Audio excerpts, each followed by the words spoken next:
Kemudian baru dihantar malaikat dan ditiupkan roh dan diseru ataupun disuruh untuk tulis 4 perkara. Yang pertama, tulis rezeki dia. Yang kedua, tulis ajal dia. Yang ketiga, tulis amalan dia. Yang keempat, tulis dia nak ke mana. Nak jadi celaka masuk neraka ke, nak jadi bahagia masuk syurga. Tulis siap dah. Maka bila Tuhan dah suruh malaikat tulis, maka apa keperluan kita untuk diuji? Yang ni tulisan berdasarkan ilmu Allah Azza wa Jalla. Kerana sebelum kita lahir, Tuhan tahu dah kita nak masuk syurga ke neraka. Tapi bukan bermakna Tuhan paksa. Tuhan tak paksa. Tapi Tuhan tahu. Tuhan bagi kita pilihan, nak jadi baik ke nak jadi jahat. Tapi Tuhan tahu kita akan pilih apa. Seorang cikgu mengajar. Dia mengajar anak murid dia. Sebelum periksa dia tahu dah, yang ni cemerlang, yang ni memang mereput lah kan, memang mangkar lah. Bukan makna cikgu paksa kawan tu jadi bodoh, tak. Tapi cikgu tahu. Itu cikgu yang ilmunya terbatas. Tapi Tuhan ni ilmu tak terbatas, dia tahu. Maka dia tulis siap. Bukan bermakna setiap orang itu musayyar. Bukan bermakna kita ni nak jadi Jabariyah, tak. Bukan setiap orang dipaksa untuk jadi jahat, tak. Tapi setiap orang diberi pilihan, dan pilihan yang kita buat Tuhan tahu. Tak ada orang paksa kita nak jadi jahat, kan? Sebab tu Umar ditampar orang bila kata, kenapa mencuri?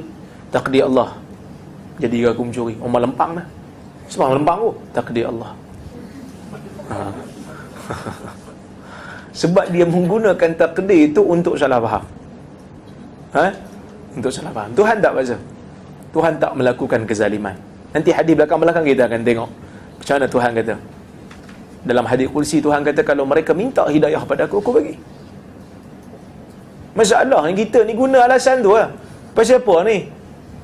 Tak nak tutup aurat apa semua ni. Belum sampai seru. Tak, seru dah sampai lama dah. Hang pilih untuk tak dengar seruan tu. So kalau kena azab, jangan duk salah takdir. Hang pilih. Tapi Tuhan tahu kita akan pilih apa. Habis tu Ustaz, kalau Tuhan dah tahu kita pilih apa, dan Tuhan tahu kita masuk syurga neraka, yang pergi timbang tu apa? Timbang bukan untuk Tuhan, timbang untuk kita. Tuhan tahu dah kita akan masuk syurga neraka, Tuhan tahu dah. Belum lahir Tuhan tahu dah.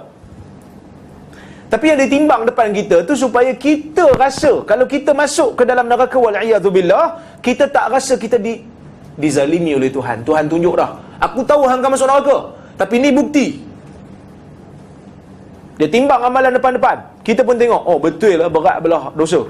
Maka kita tak rasa dizalimi. Mudah-mudahan Tuhan jauhkan kita pada neraka lah. So timbang tu nak tunjuk keadilan Tuhan, bukan nak tunjuk Tuhan tak tahu. Tak, Tuhan tahu. Sebelum timbang Tuhan tahu dah. Maka sebab itu dia sebut, jangan salah faham. Nabi sebut hadis ni, Nabi kata, demi Tuhan yang tidak ada, demi Allah yang tidak ada Tuhan selain daripadanya, salah seorang daripada kamu, ataupun setiap seorang daripada kamu mungkin beramal dengan bukan setiap seorang, mungkin salah seorang daripada kamu beramal dengan amalan ahli syurga sehingga tidak tinggal antara dia dengan syurga melainkan satu hasta, tetapi kitab telah mendahului, takdir telah mendahului, maka dia beramal dengan amalan ahli neraka, maka dia masuk neraka. Dan salah seorang daripada kamu mungkin beramal dengan amalan ahli neraka sehingga tak tinggal antara dia dengan neraka melainkan satu hasta. Melainkan satu hasta. Tiba-tiba takdir mendahului, dia beramal dengan amalan ahli syurga dan dia masuk syurga. Syekh Muhammad Ghazali dia kritik hadis ni. Dia kata hadis ni walaupun muttafaqun alaih, riwayat Bukhari dan Muslim, tapi hadis ni ada bau-bau Jabariyah. Tahu Jabariyah? Syekh Muhammad Ghazali, orang Mesir tu, dia kritik. Tapi sebenarnya kalau saya, ulama tak tolak hadis ni kerana ulama faham. Hadis ni bukan bercerita tentang paksaan, tapi hadis ni bercerita tentang keluasan ilmu Allah Azza wa Jal. Maksud dia, satu orang dia beramal dengan amalan ahli syurga, dia baik. Dekat-dekat dia nak mati, dia pilih untuk jadi jahat. Dan bila dia pilih untuk jadi jahat tu, bukan makna Tuhan paksa dia.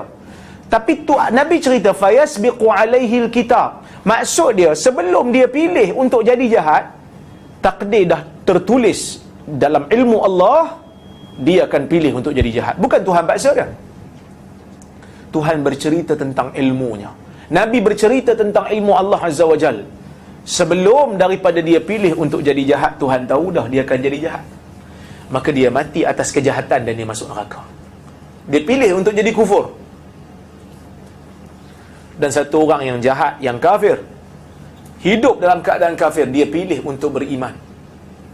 Sebelum dia meninggal, betul-betul dia beriman. Dan akhirnya dia masuk syurga. Tuhan tahu dah. Tapi Tuhan tak paksa. Tuhan tahu. Ini membuktikan bahawasanya Tuhan memberikan kita pilihan. Fa'alhamaha fujuraha wa taqwaha. Tuhan memberikan kita ilham sama ada nak pilih yang baik ataupun yang jahat. Tuhan tak paksa. Hari ini Tuhan bagi kita hidayah. Alhamdulillah, kita terima hidayah tu dan kita beriman. Satu hari kalau satu orang dia tak nak iman, dia pilih untuk jadi murtad, Tuhan tak paksa dia. Dia pilih. Dan Tuhan berikan dia keizinan untuk dia memilih kufur. Tapi tak semua benda yang Tuhan izin tu Tuhan redha. Tuhan tak redha kekufuran dan murtad daripada dia. Tapi Tuhan bagi izin. Cuma Tuhan kata, kalau kamu pilih untuk jadi murtad, kamu akan tanggung azab dan nanti. Jangan salah faham lah. So kita jangan salahkan takdir. Baik. Hadis nombor apa? Nombor 5. Oh, nombor 5.